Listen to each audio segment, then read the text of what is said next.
से ये सबसे ज्यादा तुम्हारे दिमाग में सबसे ज्यादा क्वेश्चन ये आता होगा, सर वो सब छोड़िए, आप ये बताइए सर आईआईटी पहुंचने के लिए नंबर कितने लाने हैं, है ना भाई। How much marks are needed to qualify JEE advanced की बात कर लेते हैं, मेंस की भी कर लेते हैं, दोनों की कर लेते हैं, ठीक है। चलिए पहले जरा एडवांस्ड की बात करते हैं।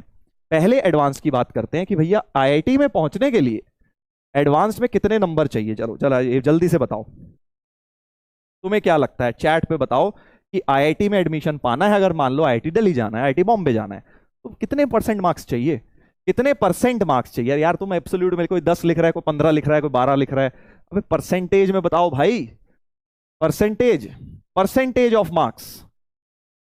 हाँ शाबाश, एक लिख रहा है 100% सर, 98%, 99%। हाँ यही तो बेटा मैं तुम्हें समझाना चाह रहा हूं, ये बहुत बड़ा मिसकंसेप्शन है, बहुत बड़ा मिसकंसेप्शन है। हमें पता ही नहीं है कि हम किस चीज के लिए पढ़ रहे हैं और कितने नंबर लाने हैं हमें, समझे। 97, 100, 90, 50, 80, 75।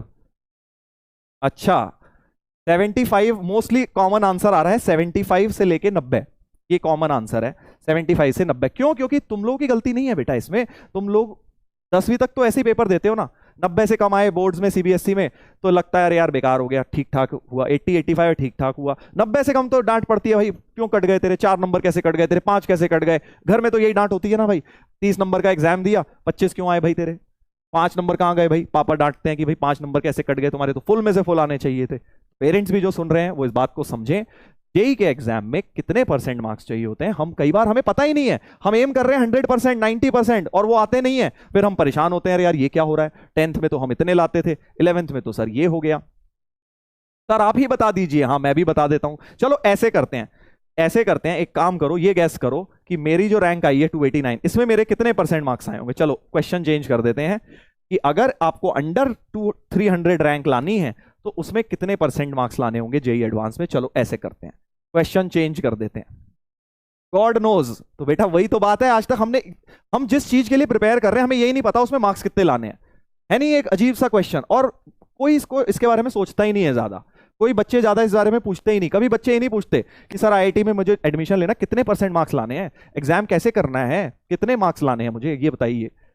हाँ तो काफी बच्चों का आंसर आ गए हैं, कुछ कह रहे हैं सर 75, 80, 50%, अंडर 300 रैंक की बात हो रही है, 90%, 80%, 98%। तो देखिए यहां पर आप लोग थोड़े से गलत हो गए, मैं आपको बता देता हूं कि जो मेरे मार्क्स आए थे वो आए थे 65%।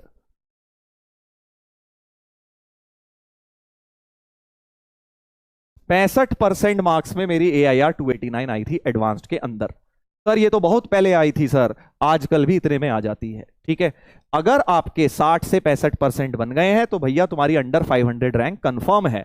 अगर तुम्हारी 50% बन गए हैं तो तुम्हारे अंडर 1000 के आसपास पहुंच जाओगे। अगर तुम्हें एडमिशन चाहिए, सिलेक्शन चाहिए एडवांस में, सिर्फ 30% नंबर चाहिए, 30% के आसपास अच्छी आईआईटी में सिलेक्शन हो जाता है। खुशी मिली कि नहीं मिली, जल्दी बता दो जरा चैट पे कि हाँ सर ये तो खुशी की बात है सर, हम तो कुछ और ही सोच रहे थे। एडवांस अगर तुम्हें क्लियर करना है तो तुम्हें 30% प्लस मार्क्स ही लाने हैं बस। सर क्या बात कर रहे हो सर हाँ सर खुशी मिल गई, यस सर, मजा आ गया सर, वाओ। तो देख मैं तुझे वो चीजें बता रहा हूं बेटा जो एक्चुअली फैक्ट्स हैं, फैक्ट्स, ठीक है ना। 30% में एडवांस क्लियर हो जाता है, बट इसका ये मतलब नहीं है कि 30% मार्क्स लाना आसान है। मैं तुम्हें क्यों बता रहा हूं, क्योंकि तुम्हें एक्सपेक्टेशन क्या रखनी है अपने आप से ये तुम्हें पता होना चाहिए, क्योंकि अभी तक तुम उस माइंडसेट से आए हो कि भाई मेरे को 80% 90% मार्क्स चाहिए। अगर तुम अपने घर वालों को पेपर दिखाओगे जिसमें तुम्हारे 40% नंबर हैं तो तुम्हारे घर वाले कहेंगे क्या पढ़ाई कर रहा है बेटा तू। बट अगर जेई का तुम मार्कशीट दिखाओगे तो 40% में तुम्हारा सिलेक्शन हो गया होगा, ठीक है भाई। ये एडवांस की बात हो गई।